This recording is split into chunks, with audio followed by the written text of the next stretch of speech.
And the biggest thing I think, which is probably shot surveys in the foot, is we go to a hotel, we'll have, if we use accommodation as an example, and you'll get that survey straight away. And then you spend 5, 10 minutes filling it out and you never hear a thing back. So the next True. time you get it, maybe from that brand or another brand, you go, oh, forget it. It's a waste of time. Welcome to Season 5 of the podcast Manage Self, Lead Others with host Nina Sunday. This season, we go deeper into innovation, creativity, AI, and the invisible patterns shaping workplace culture. The future of leadership starts with the questions we ask. Join us to explore how to lead with emotional intelligence to elevate team culture and stay future ready. Today I have the absolute pleasure of welcoming my good friend of many years, Michelle Pascoe. Michelle is a true customer journey expert. She's spent her career helping frontline teams deliver those memorable standout client experiences that keep people coming back. What I love about Michelle is how she blends practical know-how with a genuine passion for service. In this episode, we'll chat about the fascinating world of mystery shopping and even touch on the future of customer experience, yes, including robotics.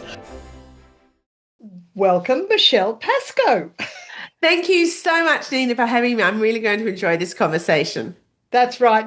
Our collaboration goes back more than a decade because you were the outgoing president of professional speakers when I was the incoming president, and you gave me one beautiful piece of advice, which was when people corner you and they give you their ideas about what they want done differently, you just say, "Thank you for bringing that to my attention," and find a nice reason to diplomatically find somewhere else to go. Yes. What would you say is the main innovation in customer service, customer experience? Even though AI is wonderful, and it's been with us, as you know, Nina, for many, many decades, to me, it will enhance the experience for our customers, our members, our guests. It will never replace that human connection. And we saw that a few years ago when the world shut down, people desperately needed to be together again. And that's where hospitality comes in. So as innovation is wonderful, it will help us to reduce a lot of those tedious tasks that can be, be used with a robot, so to speak, or a program, a software solution that will allow more time for our frontline team people to connect with our customers, sit down and have a conversation. That's true, because that's this whole idea of robotics in customer service. Now, if I go back to the 80s when I visited Japan and I was there for a couple of months, they actually employed usually it was young people. It would have been an entry-level job to just really bow at the entrance as people came in. Now, what's to stop an organisation having robots do that? Yes, because yes. It's not really doing anything other than the image of we appreciate you gracing our establishment. Yes, yeah. Look, another example that we're seeing that's been identified now and being built upon is in hotels. When guests arrive at a hotel, they've got luggage, when we're expecting the porter to take it up, etc. There's a company that I know quite well over New Zealand that are building all the robotics for luggage robots. Now, these aren't robots that are coming up, with your bags like this, but it's actually luggage robots where the luggage will be put in, and then they're building special lifts within hotels for these robots, these luggage terminals, and they will go up and down. So they won't be blocking the passenger lifts, because I think that's the biggest bugbear everybody has. That you try to get in and there's the porter with the big trolley. These will have their own separate lifts. But what that identifies then, and some people go, oh my goodness, well, that's the role of the porter gone. No, what the porter will still do is provide information, be more of that concierge, that connection with people, and also that person on that front desk. And that's where we see that connection between innovation and human connection. And that's what we're all looking for. Now, in hospitality, I mean, have you seen a generational shift, with the millennials coming through and Gen Z, and I think, even Gen Alpha's coming through now. Yeah. So what's been your observation? It's really interesting, particularly because I do a lot of work in that multi-generational workplace, both as employees as well as customers. And as many of your listeners would know, Nina, that our Gen Zs at the moment are the biggest cohort over the next decade, both as employees as well as customers. So the biggest thing we've seen in just the last 2 years, or even less than that, is having your license on your phone for a start. That's really easy. Right. But now membership cards are now on the phone. So they Yes. do that. It's that seamless experience. We want to get people through that front door and into the venue to enjoy a meal, have a drink, entertainment, whatever it might be. Stopping and showing your card, it becomes a barrier. So with our Gen Zs in particular, how can we provide that seamless experience? Then get them to sign up for membership through a QR code, which is really simple. They don't have to have any interaction or conversation with other people. And then it's on their phone and they just come through. It's that seamless experience. That's probably one of the biggest things that we've seen in changes in, as I said, really even in that last 12 months with the adoption of this across many venues. Now, we decided that we'd uncover and reveal a little bit about mystery shopping. Yes. And I've had some experience with clients in customer service that had already had their mystery shopping report done. So are there people that have never heard the phrase mystery shopping? Look, there are, and it's quite interesting. I got into it when I first started my business 31 years ago as a trainer and frontline training. I wanted to know, how do I actually measure not only what I have trained them, but what others have trained them, what the owners or the CEO has shared with them.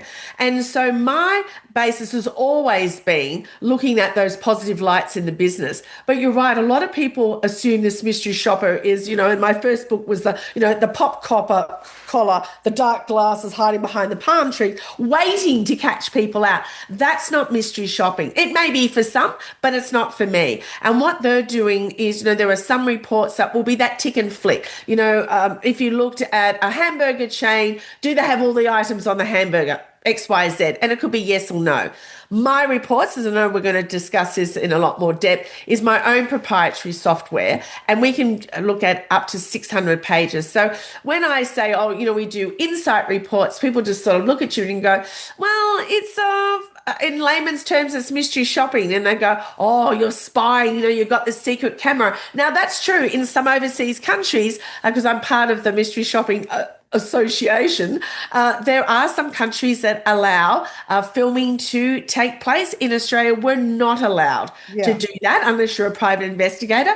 And I don't even believe in taking photographs of people surreptitiously. No, it is about that true connection between the person who's providing the service and your interaction with them or observing of others. All right. Well, I'll go back a few years to when a university library that had multiple libraries, they organised a mystery shopping report, and I came in to do the training, having looked at the report. And one that stood out to me was that the students who would go up and ask a question of the librarian would keep looking at their screen and even typing, but they were listening, but they didn't use their eye contact to give the impression that they were listening, because you see, some people equate eye contact with listening. And yes, I know a librarian might say, well, I'm listening with my ears, not with my eyes. But you see, it's all about perception. It is. And look, I would be a millionaire, Nina, after, these 25 plus years that I've had my own proprietary software, where when you go into a venue or to a client, because I do other businesses apart from hospitality, but that's my passion, is you go in and they go, oh, yes, we knew there was a mystery shopper. And I go, oh, well, then why didn't you get 100%? And I say that quite tongue-in-cheek, but it's because they spend so much time trying to work out who the mystery shopper is that they're actually not providing a service or an experience to all the other customers, including the mystery shopper. Right, because the mystery shopper is observing interactions with others, not just interactions with themselves. Well, they do with my reports. Some, each mystery shopping business is different clients' requirements, but yes, it's about those observations with others others as well, not just that direct connection. I could see in my mind what I wanted. I didn't want petrol gauges. I didn't want stupid smiling faces. I'm sorry. I know some people love them, but that to me is just, it irks me. I wanted a lot more depth. And Yes, so yes. finding the right person to create the program, and that started. So we started with our first version back in the, very early 80s, and it's just grown and grown. And now we're just going to another phase of rebuilding and bringing in AI and emotional intelligence and very much that EQ that we're Oh. looking for into the reporting. Yeah, Well, so it's that's really very good. Now, exciting. I get the impression that this is software that only you use for Yes. your reports. It's not like other people can download them. Because a mystery shopping report really is a one-off event until you do the next one. Isn't that right? Well, it is, but I've been fortunate. Some of my clients have been with me for more than 2 decades. And so I have all their analysis from when they may have started with one venue and have now have got 7 or 8 venues. They've Right. diversified into childcare, beauty salons, cemeteries, retirement villages. We really mystery shop everything. And it's wonderful to see that data grow and that they're able to benchmark really major events throughout their business and the growth of their team as well. Now that we've given them the report, how do you actually fill in the gaps and improve where the gaps are? Yes, and that's really key because there's always an executive summary. The clients always get the report, but it's me actually meeting with them and sitting down. When the reports have done, going, this is where they've clearly identified, these are your shining lights, this is what's working really well. Here are some areas for opportunities. Let me suggest some recommendations, some insights, experiences that I've had, or even I believe I'm that conduit that this is happening here. It's also happened at this venue over here.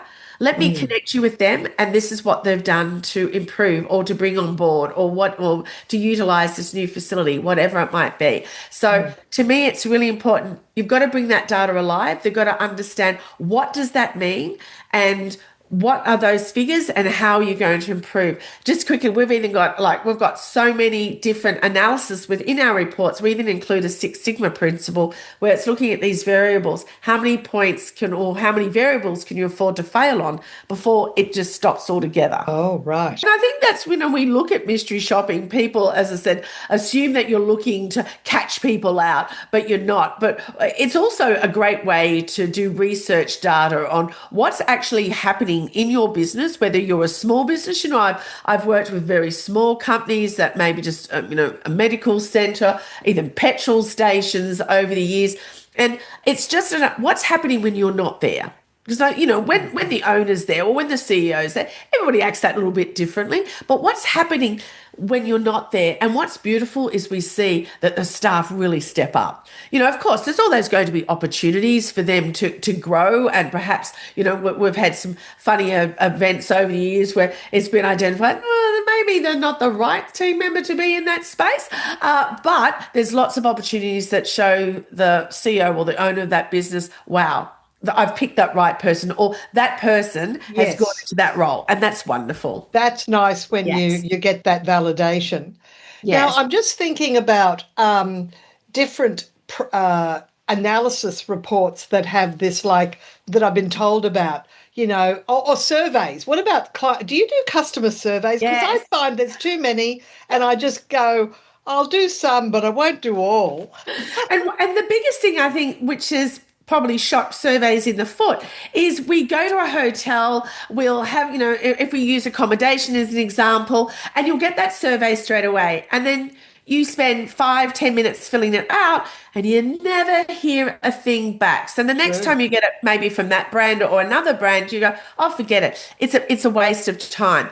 The way we do surveys, I don't do them online. We do them face to face. So, over the years, I've had venues that are looking to go into regional areas. So I've had, a team of 3 or 4 ladies come with me. It's a bit of a road trip, and we're there in the shopping centres. We're there at the petrol station. We're getting from them, what are you looking for? If we're to build this venue here, what are you looking for? Is it childcare facilities? Is it a playground for your kids? Is it a space where you can come and play mahjong? What is it? And I love those surveys because people get to talk to you. It's not just about ticking the boxes. Okay, so what I'm hearing is this is an analysis of a site, of a location, before an entity, an enterprise decides to invest in building and setting up Yes. an Yeah. Yeah. So we've what done that. a club or a Yeah, survey or a or club, yeah, and yeah. and which is great because with the building from start, and I think like anything in life, when we're a business owner or a CEO of a corporation, we just say, "Oh, this is what the people need," build it and they will come. And we've all seen a lot of that go flat. So instead, let's use these surveys, which is different to my business insight reports. I said surveys are actually sitting down and talking to people, really Yes. identifies where are those key needs, what are the demographics. I go in and I speak to council, speak to the Chamber of Commerce. What are they clearly wanting and needing? And then if that venue can come in and identify that and give that to them, maybe not all 100%, but some of it, it makes a big difference because now, and this is where it's different with, some hospitality venues, particularly registered clubs, is that they've got this strong connection with their community and particularly in remote or regional areas. That's true. And so you're actually doing commercial real estate development an analysis before a major investment. Yes, yeah. Gee, that's interesting. That It, it's it, your business has certainly evolved.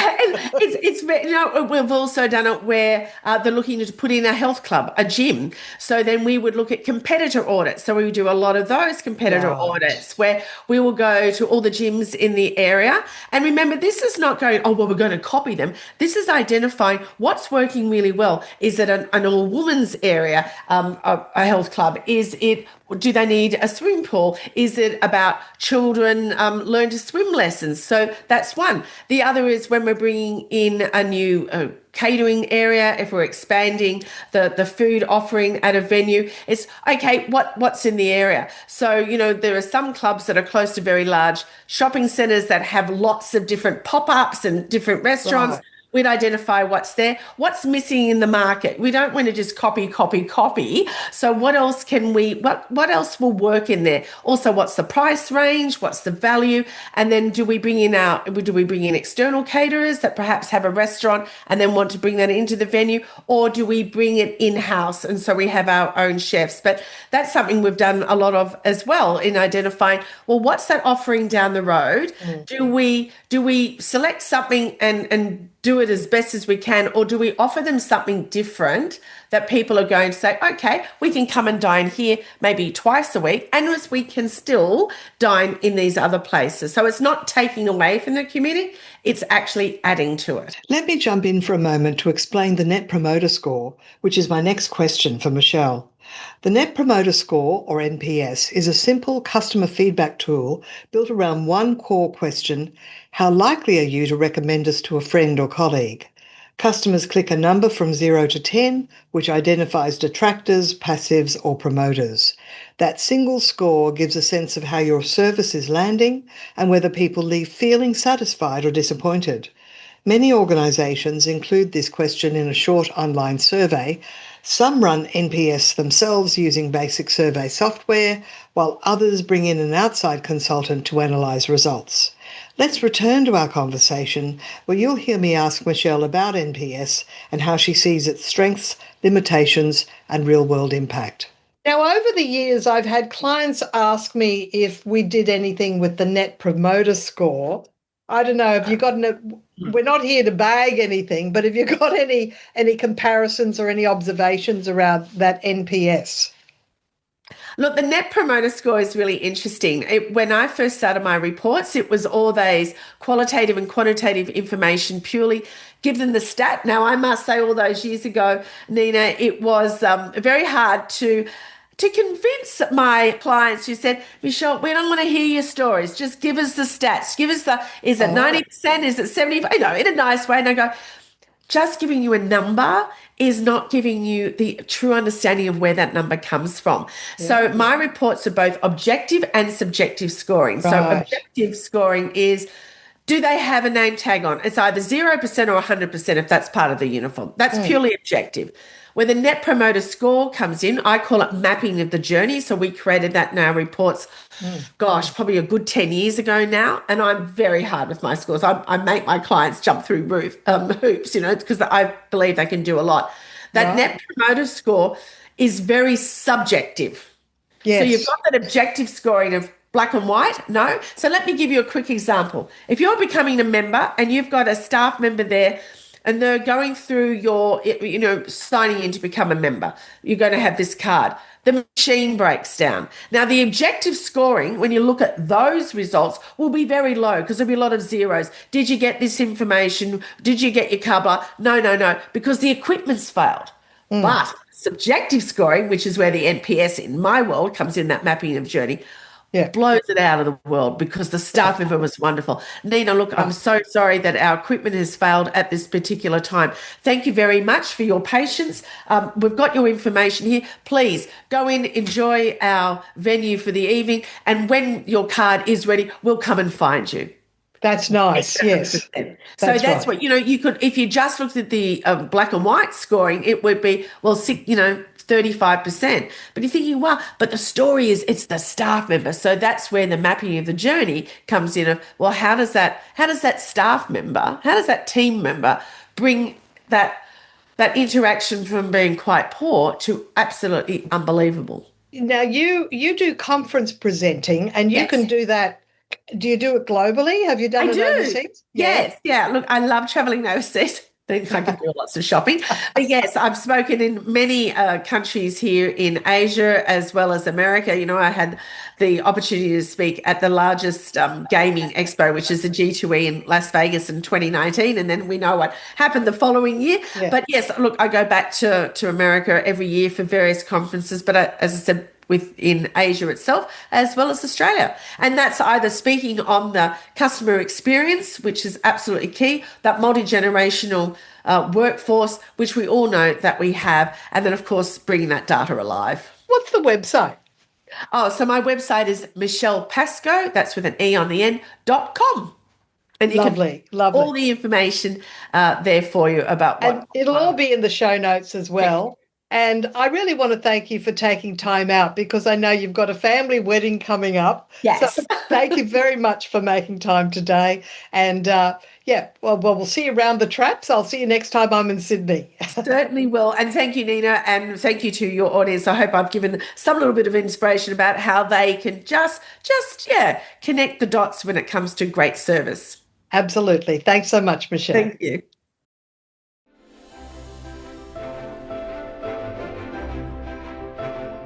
If you want to explore more of Michelle Pascoe's services, check out her website at michellepascoe.com.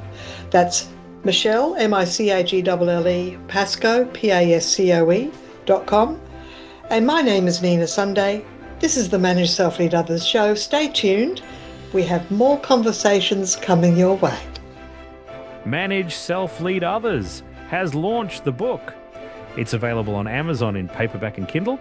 Not just a collection of transcripts, Nina Sunday adds her own reflections about each guest conversation.